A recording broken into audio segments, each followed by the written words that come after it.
Hi everyone, I'm Chef Dennis and welcome to Around the Kitchen Table. And today we're here with a very special guest. Well, of course I have Susan Serra here, my co-host, and she's in her new house and she's showing some of it off. How you doing, Susan? I'm doing great. I'm doing great. I'm still in the midst of some boxes and, a little bit of chaos, but, the holidays here, so what do? We make the best of it.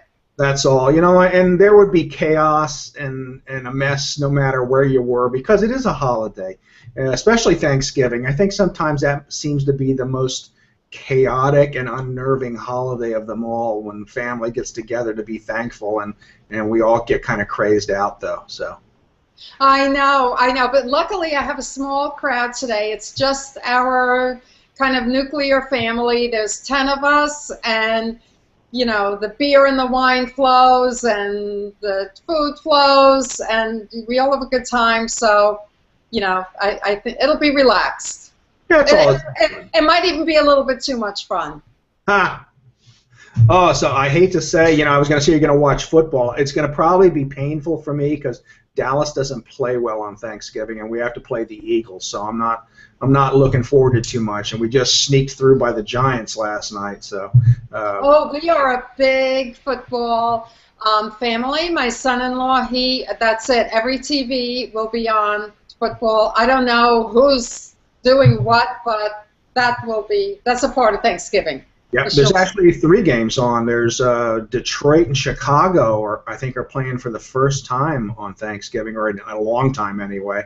And then Dallas playing the Eagles. So it's rivalries. And then there's the normal Thursday night game, and I honestly am not sure who's playing in that.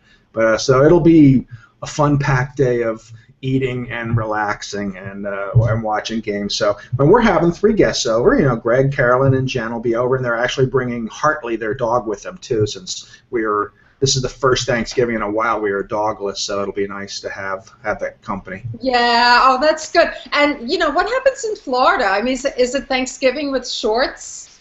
Or what? Is it like just come as you are, shorts, t-shirt? It's definitely not something you have to dress up for or get too warm for, because right now it's 85 outside. We did have a little Arctic chill. We went down in the 40s, but now it's back up. Yesterday and today's been 85, and I think it's cooling off. Thanksgiving they're looking at around 65, somewhere in that range, which will be very comfortable. So maybe we can sit outside with a little fire pit as it gets dark, something like that, and drink some cider or something, if we're not already too looped by drinking regular stuff. Well, I mean, any excuse is a good one, that's for sure. And, when you opened the show and you said you have a special guest, I wasn't sure if it was me or the turkey. It's the turkey. That's what I thought. That's what I thought, yeah. Poor turkey. Woohoo! I remember in my early days in restaurants, I never really let on how much I knew about food, just to kind of keep myself under the radar because I was training. And we had this big German chef come in, and he was taking a real tight rein on everything, and he thought I was like dumb as a stump. And he would ask me questions, and so one day he asked me, we're doing ducks, he goes, Dennis, do you know how to clean ducks? And I grabbed a scrub brush and a bottle of Comet and said, of course I do, Norman, where are they? And he's looking at me, and he didn't know what to do. Then later on, I had the ducks, and they were dancing on the sink, and I was singing with them. So he started to loosen up a little while after that. But yeah, there you go. I know. Sometimes those Europeans, they don't know what to make of us. We're just, I don't know what we are. But, yeah, so there you go. There's the turkey. And in a little while, I'm going to take you on a tour of my kitchen and, show you what's going on here. So I'm dying to know, what you're going to do with that turkey. Well, I've been thinking about what I was going to do, and this, of course, I wanted to tell everyone, this is a free-range turkey. Now, it's not saying it's organic, and I had a choice between an organic bird that didn't say it was free-range and one that said it was free-range. And given that opportunity, I am always going to kind of lean towards the free-range or the pastured meat. I think if they are pastured, more times than not, the person taking care of them is going to worry a little bit more about what they eat and is going to be a little more conscientious. Lots of times getting that certified organic label is expensive.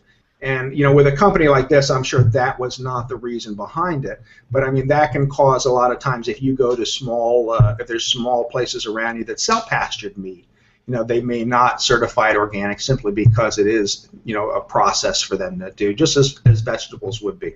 But this is a free-range turkey, and it comes from a company called Nature's Rancher, and it, you know, it says it right on there. It says free-range, and one of the other things it says under it, it says there's no antibiotics ever administered. And I think that's kind of a law, but people put it on there anyway. It's not like it's. Oh, okay, I didn't know that. I think it is. I could be wrong, but it is vegetarian fed. And then, but what caught me under that, as it says, it's a global animal step 1. No cages, no crates, no crowding. So to me, that means that it is, if it's saying it's free range. Because a lot of times they'll say cage free, and all that means is there's a door on the hen house where they can go out if they choose to, which most of the times they don't choose to because they're not the brightest animals. Right. Right. So this is, and it's not a kosher turkey. This is just a regular turkey, and the kosher turkey will be soaked in salt, and that's really the big difference with that. So that's something like we're going to talk about brining. If you're going to brine, I probably would not brine a kosher turkey just because it's already been soaked in salt. But it's minimally processed. And then on the back of just about every turkey you get, there is going to be a preparation guide, and it's going to tell you how long you should cook it, and it's going to give you an idea. And in fact, I didn't even see this, but allow 1 pound of whole turkey for each adult serving, and plan to serve the turkey 30 minutes after removing it from the oven. So, you know, those are really good tips to have. And in fact, I just posted something on our page. I put a little picture up with some 9 turkey tips for us too. Yes, isn't that beautiful? It's a beautiful little guideline, beautiful little chart. You know, yeah, so that sounds great. Yeah, so I think I am going to brine this though, just to see. And you may have seen some Walmart commercials on TV, and it seems like a secret that is no longer a secret has gotten out, and everybody's talking about it now. I've seen blog posts with it. Is to roast the turkey upside down for the first hour. I have not seen that. Okay. Yeah. Okay, because what happens is when you take it over and roast it for the first hour, all the juices are going to start to go to the breast. And what do we have when we cook a turkey most of the time? Because we're trying to get the thighs done, and the breast is getting the brunt of the heat because it's up here and it's not quite as thick, is this ends up getting dried out. Okay, so by turning it over, in theory, and I've never done this, but I've heard about it, it's just because I've never been that ambitious most of the time, is you want to take it over and turn it. So when you're roasting it that first hour, is to turn it over, breast down, and then very carefully you bring it out of the oven. And this is, and I did bring some props out to show you. And I think one of the things, if I'm going to do it, I don't know if you guys have ever seen these oven gloves. You know what? I was just doing a big kitchen order, and I saw them last night. I decided not to get them because by the time something's burning or I want to put them on, it takes a little while. But I mean, for something like this, you know, then I would put a plastic glove over top of it if you can get one to fit on it. You know, because that way you're not going to get it wet or turkey. You know, and I'm not taking the time to really get it on now. And this glove may actually be too hot. But over cutting gloves, we used to do this all the time. It'll go on. But then when I go to reach in the turkey and it is hot, and say I have a spoon or a fork on this hand, I can pick it up actually. And it's not, the heat's not going to go through because I have this on. That's, you know what, I wish we had this show Sunday because I put in a big order to Amazon and I got these turkey lifters. You know these turkey lifters? They're stainless steel and then they have these like tines on them. Yep. And then you put on each, and you know, so that's what I got. So we'll see how that works. But I like the idea of the gloves much better. And I'll be ready for the, If you have 2 roasting pans that are pretty much the same depth, you might even just put one over the top and flip it. Oh, that's even better. Okay. So if you do have one, I only have one right now, but I mean, you can do all kinds of things. You know, I would probably, depending on what kind of mood I'm in and how much time I have, would just go in with a big spoon and go in, because I'm not going to stuff it this year, and go into the cavity with a big spoon to go into turn. But if not, you know, whatever works for you. But I mean, if you want to try that, just be very, very careful, you know, when you do it. I would probably do it on the stove top when I do it. Yeah. Right on there, because it's going to be a good height. Because if you're too low, you know, you can drop it. But if you're here, it's just going to be a matter of like kind of turning it over. So, Right, right. Okay, so what are you doing first with that turkey? What do you prepare? How are you preparing it? well, Because if I there are 10 ways in my mind. I want to know what you do. well, if I was going to brine it, which I think I am, is I'm going to do that probably, let's see, tomorrow. Okay, I will brine it tomorrow, and I will let it sit in the brine. And a brine is really simple, and it can be anything you want. And basically, it's about 5.5, 6 ounces of a good kosher salt. You know, if you're using granular salt, of course, it'll be less. If it's rock salt, it's going to be a little more. But something about that range of a kosher salt. And you can then again put just about anything else you want into it. You know, it's going to have water. It's going to have sugar. You can put any other seasonings you want into it to make it your own. You can add some honey into it. You could add some Jack Daniels into it. You could add just about coffee. I've seen people coffee brine if you want to get a little different taste. The only thing to remember when you do brine is that if you're using anything that's really sweet like honey or sugar and you use a lot of it, just be careful, because what's going to happen is it'll have a tendency, the sugars will make it get darker quicker. So you may need to foil tent it a little sooner than you normally would if you use a lot of sugar in it. But a brine can be any flavors that you like. It's not going to impart, you know, it will impart some flavor to it. Like if you put rosemary in it or something heavily flavored, it'll impart somewhat to it. But actually what the brine is it's given the meat a head start. The salt is allowing it to soak up more liquid.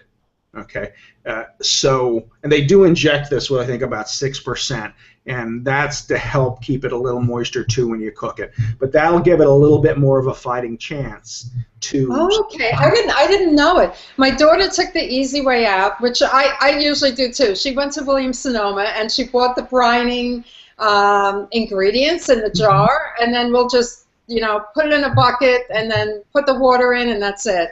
That's fine, and that works well. And you know, I read something in one of the sites that said, I think it was Fine Cooking, that talked about using those cooking bags, the broiling bags, because they're big. And what you can do is, because anything you brine, like if you're going to brine it in a bag, you want to have the bags facing up. You don't want to be sliding them in. So if you do it, you want to make sure you turn it up, because you don't want that liquid all coming out. So it's going to be a big enough bag. You know, use a clean, thick trash bag. You know, something that you can tie off relatively easy. You know, it's not one of those scented trash bags. I looked at ours and I was going to grab one. I went, oh no, these have Febreze in them. I don't want to put that in the turkey. But you know, just a clean one. You know, granted, it might not be the best thing, but just for overnight, it's not. Yeah, that's what we've done. That's what we usually do too. That and a bucket, and you know, put it. And then, you know, a lot of times when we have, if I do a lot of make-ahead things, I will put things in the garage because, of course, it's cold up here. Right. So obviously the animals don't get it, and it serves as a supplementary refrigerator. So I put a whole lot of stuff in the garage where I need to. And the other thing is, if you don't have the space, like I don't have a second refrigerator, and if I didn't have room in the refrigerator, if you have a big cooler, you can do it right in a cooler. Now, remember, you're going to want to clean that cooler really, really well when you're done, because you're going to have other flavors. And generally, you don't put any food that's going to right into your mouth. But you know, if you have ice in there and sodas, it might smell a little. But you can either put a bag inside the cooler first, or you can put ice in the cooler with the turkey in the bag with the brine, and then just set it on top of the ice. You just want to make sure that if you're not in a cool climate, that you're keeping that turkey below, 40 degrees. You know, yeah, that's important. That's important. Okay, so we're already, believe it or not, we're already almost half the show's over. Yeah. So we had the turkey in the brine. Right. Okay, so if you don't, now the important part about this, if you're going to wet brine, is let it dry. So I'm going to brine it tomorrow. So I'm going to take it out of the brine on Wednesday, and then I'm going to put it in my roasting pan, and I'm just going to let it sit. I'm not going to cover it. I'm going to let it air dry. Okay, because I don't want the turkey to be wet going into the oven. Not from water. You so can boil it. You'll take it out in the morning, and then it'll sit for a few hours? Yeah, I'll take it out. Like if I brine it tomorrow afternoon sometime, Wednesday afternoon sometime, I'll take it out and I'll just let it sit overnight in the refrigerator uncovered. And it'll give the skin a chance to really dry out. And what that'll do is the skin will get really nice and crisp when it cooks. Okay, it'll brown and it'll get really crisp, so when you eat it, it'll be really tasty and crackly, and it'll look really good. Great. Okay. So if you're going to brine, you can also dry brine it. You can just rub the spices into it. You know, you can just get your flavors, salt it really well, and what the salt will do is pull the juices out of it. So when it cooks, then they'll be in there and they'll redistribute. The other most important thing to do is, as we talk about, and it did say it on the bag, was when you take the turkey out of the oven, let it sit for a minimum of 20 minutes before you cut it. Because what's going to happen is if you cut it, just like with any meat, if you cut a steak right out of the oven, the blood runs all over the plate. What that does is it dries the meat out. So if you take this out of the oven and you rush it and you cut it, all these wonderful juices that haven't had a chance to redistribute themselves back into the turkey, back into the meat that's going to be dry, won't have that opportunity. You'll lose them, and the meat's going to be dry and not as think that's what I think a lot of people forget about that particular part. Tell me something. Do you ever put anything under the skin? Yes, and I was going to get to that. And what you want to do then is you want to, if say you're not up to brining, but you wanted to make this a little tastier, when you come in here and you want to get your hand and you just want to start working it under the skin. You want to loosen it. Get it nice and loose. Now, you want to make a compound butter. So take your butter, let it get soft, mix it up with some of your favorite seasonings. Salt, pepper, rosemary, thyme, anything you like. Get it all mixed in well. Then take that butter and put it in here nice and liberal, a whole lot of it all in the breast area. Rub it in there, pat it in there, and then just put the skin back down. So what happens when it coats, when it cooks, all that extra butter and fat is going to go into the meat that's normally very dry and doesn't have as much flavor. So that'll help flavor the meat and make it a little more moist. So that's your other idea. Other than that, I would normally just oil the whole turkey down with olive oil and sea salt and black pepper, and that's pretty much how I roast any poultry. The other thing is to untruss the legs. Get rid of this. You don't need it. You can cut this off. You can use it for stock. You can cut some of this other skin off and use it for stock. You want to rinse it out really well, but just leave it open when it roasts. You don't have to have it tied together if you're not going to even if you are stuffing it, you don't have to have it tied together. You want to let it roast open. Yeah, I was wondering about that. I never took the trouble usually to tie the legs together, and I thought, oh, I'm doing something wrong. Let me ask you, how do you feel about putting, say, some type of citrus zest into the compound butter? Oh, that would be wonderful. Or orange zest, something like that? Absolutely. Orange or lime would be wonderful. You know, anything that you like, really, that's going to flavor it up. So I love a fresh citrus with it, you know, and that would give it a flavor. And you can also throw some aromatics into the cavity.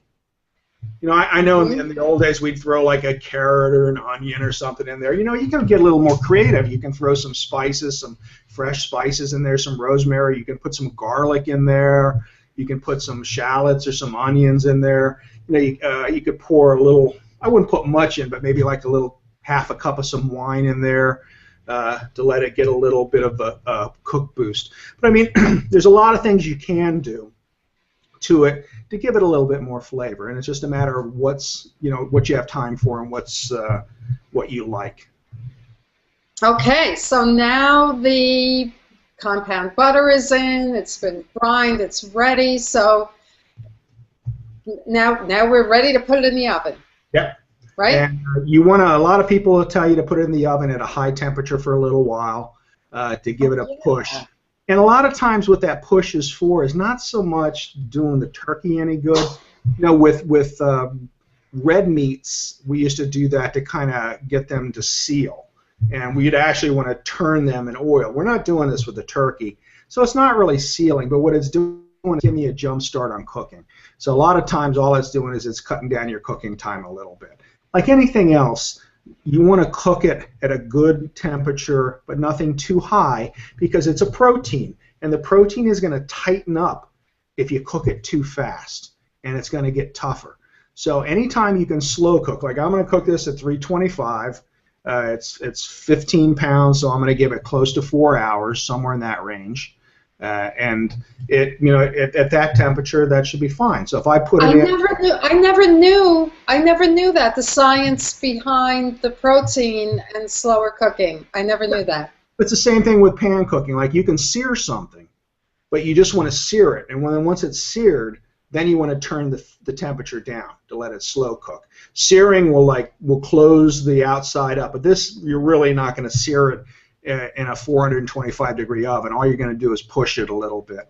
Like I said, if you wanted to get oil real hot, like we used to take prime ribs, you'd get oil real hot and you'd turn them in the oil. Well, you'd also burn the living crap out of you most of the time too, but that would seal it. So, you know, that's Yeah. Now, what about for people who have convection ovens? Mm-hmm. Convection. I just moved into this house. And so this will be interesting, cooking a turkey, my first Thanksgiving here with a new oven. It's actually not new, but it's new to me, and it's convection. Well, you're gonna cut a third of your cooking time off with convection. So should I do a lower temperature too? That's a good question. And I know normally conventional wisdom, as far as me being a kitchen designer and talking appliances, is that you do 25 degrees less, but I'm curious what you think. Yeah, well, you know, normally I cook everything at 350, but I'm knocking it down 25 degrees to slow cook the turkey. So I would think 300 might not be a bad idea. You know, in your case, you know, maybe you want to start at 325 and a half an hour into it, or if you're going to roast it upside down, then turn it down. The other thing is, you know, knowing what your temperature of your oven really is sometimes a fun fact. And when I was baking bread, I had to buy an oven thermometer to see. Yes. Because most ovens can be 50 degrees off, and that'll affect what you're cooking. So, but you know, I might try 300 with that. It's not going to hurt it. Just give yourself, you know, that, you know, how big is the turkey you're making? You know, give it It's like 22 pounds. It's about 22 pounds. So normally that would take you 5.5 hours, you know, if you're not stuffing it, somewhere in that range. So convection oven wise, you probably would take you more like 3.5 hours in that range, somewhere around there. So, which is a good time for a bird that big. So, you know, if you do give yourself adequate time, because, you know, honestly, the turkey can sit out for 45 minutes to an hour before you cut it. It's not hurting it, you know, leaving it out. Okay, hopefully I don't get it done 2 hours before. That's what I'm afraid of, either you know, miscalculating the time in one of two directions. So yeah, that's the whole thing with an oven that you aren't real familiar with, and you always. It's a crapshoot. Yeah. But you know, you can always, after it's cooked some, you could always raise it a little bit more if you need to. Like check it, you know, see what the temp, you'll get a feel. And this is the thermometer I'm talking about. Is one of these stick-in thermometers. And one of the things you want to remember, and you can get these at almost every grocery store sells these, and they read in centigrade and in Fahrenheit. And just remember to have it on Fahrenheit, because I've panicked a few times when I had it on centigrade and saw the meat was like, you know, 40 degrees. And it says, oh my God, it's not even close. Oh my gosh. But when you temp it, you want to temp the thigh. And you want to temp the biggest part of the thigh. And sometimes if you're not turning the turkey, and I don't recommend opening the oven much, like you used to always say about basting a turkey. It really isn't going to do that much for you, and all it's going to do is it's going to increase your cooking time because the oven door is open and all the heat comes out. It's got to build back up, so it's not really a good thing. So Okay. when you do temp it, and you want to temp both sides, because if your oven is like a lot of ovens, especially convections, there's a cold spot in it. There's always a spot where the air just doesn't quite circulate the same. So Yeah. it may be done on one side, and it may not be done on the other side. Okay. So that might be All the right. only. So turning it might be a good thing if somewhere in the middle of it, just spinning the pan around. Good. Now I have a few tips to share, and I also want to do a real quick tour of my kitchen and then talk about some of the tips while we're doing that. So I'm going to unplug this, and I'm plugged in with my earbuds, and let's walk around. So we moved in, as I told you about, last Thursday, and I will show you. Here we're walking in the dining room, what will be the dining room. My husband's walking out right now. And it's a sort of a wood paneled room, lots of windows, and the wood is kind of worn, but what we did was we cleaned the windows, we took down the drapes, and kind of we're making it our own and putting up some artwork and things like that. And actually I brought in, here's a garden bench. I don't know if you can see that. Can you see my garden bench? Yes. Yeah, so I have this beautiful garden bench, and parts of the finish are, it's an antique and it's blue. So I'll put some things on there, some decorative items on there. If you have some nice garden, decorations and pots and benches, bring them in. Bring them in because it's a really nice look. And here's the kitchen. Maybe you can see it. Oh, wow. So it's not a big kitchen. It's narrow here. So we have the range, the professional range, beautiful. which is an old dynasty range here. And then directly across there is we have a fairly new refrigerator, which is a nice Samsung refrigerator. I don't know how well you can see it. Oh, that's beautiful. And then there is a step up, which makes me crazy. It's a little, talk about dysfunction. Yeah. There's a step up to the seating area, which was done supposedly for sound, because the people's mother-in-law was living downstairs and there were some sound issues, so they made this step. And then I have a whole bunch of pantries over here on this side. And, here's some boxes and things we have to take care of. So, you know what? It's not a big kitchen. We'll have a bunch of people cooking here, but you know what? Somehow we have the table. We'll make it work, and that's what you do. You work with what you have, right? And the tables, it's really nice having that table in there like that. You got a lot of light coming in, and sometimes kitchens get too big. I mean, they're really neat to look at, but they're really impractical to work in. I mean, you go into a big kitchen, you go, oh my God, I'm hungry. This is lovely. I love it. And then put your butt behind the stove and start cooking and looking for things, and you'll be so tired because you're moving all around that big kitchen. Look, you could walk miles. You could walk miles around a big kitchen. It's funny to me that, well, there were other reasons why we bought this house, but it's not a big kitchen and it's not an open kitchen. And I'm all about open kitchens. Yeah. I love open kitchens. So this will take a little bit getting used to, but it's all good. Oh yeah. It's all good. And you know what I'll do too? I talked about the garden bench. What I will do is I will go outside and I will get some greens or even some dead, branches and dead stalks and vines and things like that, and make my arrangements, because right now I probably won't have time to go and get fresh, beautiful flowers, nor would I.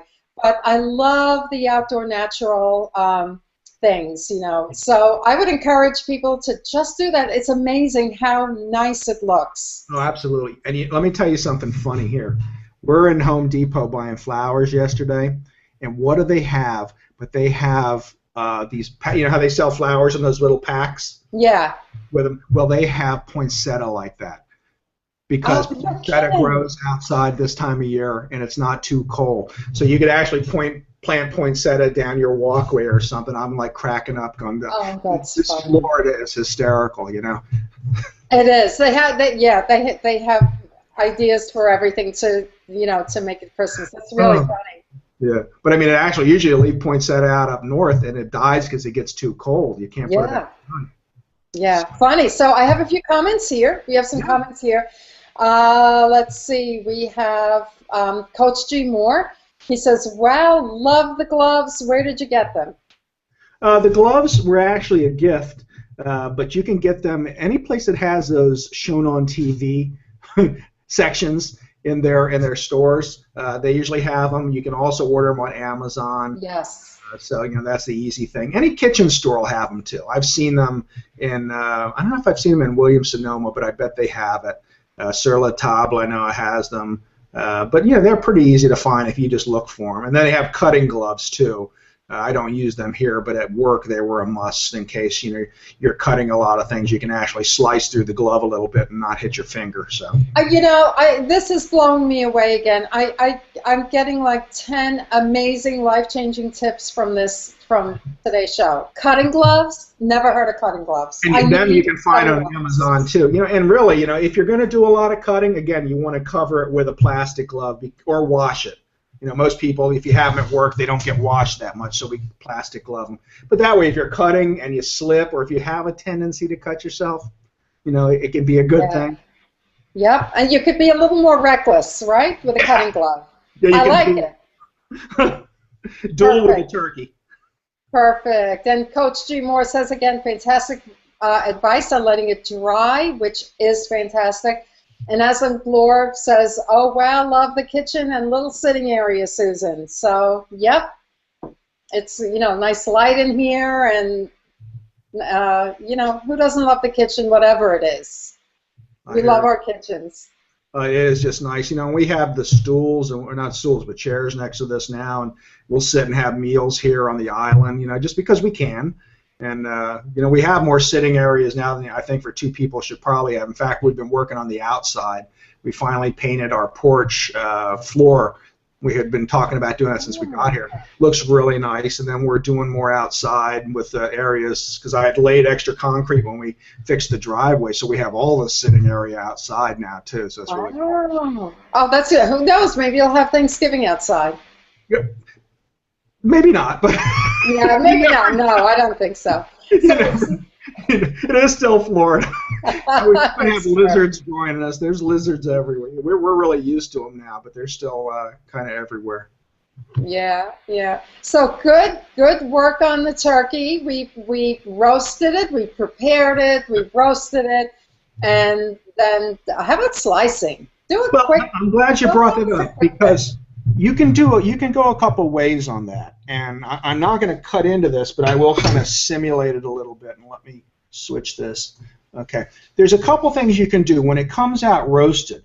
All right, you can take it apart, which is really kind of a good thing to do if you have the time. After it's cooled, you know, if you've got a two-man team and somebody can start moving things to the table for you and start getting other things that are hot in the right serving dishes, then you can come over and you can start to take the turkey apart. And you're going to follow the natural seams. You're going to take the leg off, and as it goes down, you're just going to try and stay next to this bone with the knife and take it all the way down and then cut. But with the breasts, there's a little breastbone here that runs right down the center. If you can take your knife in, and this is something you could practice with a chicken breast if you wanted to, is you just want to get your knife into this breastbone area and start cutting. And as you're cutting, now I would turn it this way because I'm going to have my hand here, and I'm going to start cutting, and I'm going to just start pulling the breast away, and I'm going to get my knife underneath of it all the way down to the cavity. So I'm going to hit the breastbone, and this whole piece of breast is going to come out. So now, when But let me just ask you, are you going to work on each side of the breastbone separately? I would Like take first you work on, go one ahead. side, then the other, and Got it. I'm going to take That's them what off. I thought. If you want to, I mean, I would take it off completely. Okay, and I would lift the breast off, and then I would put it on the cutting board, and then I would cut the breast meat independently, and I would be able to go this way instead of having to go this way. So I'd have some nice Yes, slices. that's what I do. That's what I did. Very elegant. I love that. It's a much better cut to go that way. So, I mean, you could actually take both breasts off the turkey. In fact, you could roast it off the turkey. I mean, you could break this down into components, and it would take a lot less time to cook, and you could roast them independently. But then, that's what I'm going to do is take them apart. That way you can cut some thigh meat out or pull some thigh meat out. Or if you just want to carve it the old-fashioned way, just start carving it. But then you're going to probably have to carve down this way and cut some meat. So the big thing is making sure your knife is sharp. If you have a steel, run the steel down it, and that'll remove any burrs that you have off of it. And it was funny, I tweeted something the other day. We were in a tweet chat, and I said I stopped buying expensive knives, and I bought a knife sharpener instead. So, I mean, this is a Dexter. It's funny, like the TV show name, I think. But it was a 20. Yeah, that correlates. $25 knife. And I have a $100 sharpener, so whenever the $25 knife needs it, I just pull it through the sharpener. It's always sharp. I can keep it as sharp as I want to all the time. When the blade starts to go down too well, I throw it out and I buy a new one. And I've always got a sharpener. Yeah. It's not weighted that bad. And granted, I'm not in a kitchen cutting for 6 hours or 4 hours. So I don't need one of those meticulously weighted knives that's perfect for my hand, because I'm not going to cut that long. So, why spend the money on that? Yep, you're right. That's tip number 563 for today's show. For today's show. Cool. So, cool. Unless Wusthof wants to send me some knives, of course, I would love to use them in the kitchen. I just can't really afford them. Yeah, no, that's a small fortune. Yeah. So great. So did we miss anything? Are we, the only other thing I ready to eat the turkey? I pulled the giblets out, and if you like giblets, I would cut them up or pop them in a food processor and make them very small, and then cook them and put them in the stuffing. We did get to the gravy, and the gravy is probably the easiest thing to do. You're going to take all those lovely pan drippings that you had, and I don't usually even bother straining them, because I don't mind if there's a little errant piece of something from the turkey in there, because it's turkey gravy. But the only thing you want to do is make a little bit of roux first, so melt some butter, add some flour to it, probably no more than about a quarter stick of flour, and however much butter and however much flour you need to put into the butter to get the shine off of it. Let it cook for about 5 minutes. Don't let it burn, and then pour your drippings into it. And if you need some additional, if you have turkey stock like you made, Susan, you can use that for the rest. If you don't have it, you can add chicken stock into it to thin it out a little bit more. But that'll make the easiest gravy, and a really tasty gravy too. Sounds great. I am going to listen. I'm going to definitely replay, well, the whole thing, but pay special attention to the gravy part again. Yeah, I may, if I have time, I may do a little quick video of that and pop it up. We'll see how tomorrow goes for me, because I have most of my shopping done. So. Good. All right. All right. Well, good show. Good tips. Everybody have a wonderful, wonderful Thanksgiving, and you too as well, Chef. And yeah. And go ahead. What else? Any parting? No, well, we'll be back after Thanksgiving. Everyone have a safe holiday, and try and be careful on the roads for all the other people that are out there. And we'll be back after Thanksgiving to start a little bit of a Christmas celebration, won't we, Susan? Or a winter wonderland celebration. Yeah, maybe some. No, actually, it might be too late for Thanksgiving leftovers for a Thanksgiving leftover show. Well, let's see. Let's see. That's a good a little bit of that maybe. Yeah, might help too. All right, so thanks. Have a good one. And have a happy Thanksgiving, and we'll see you all soon.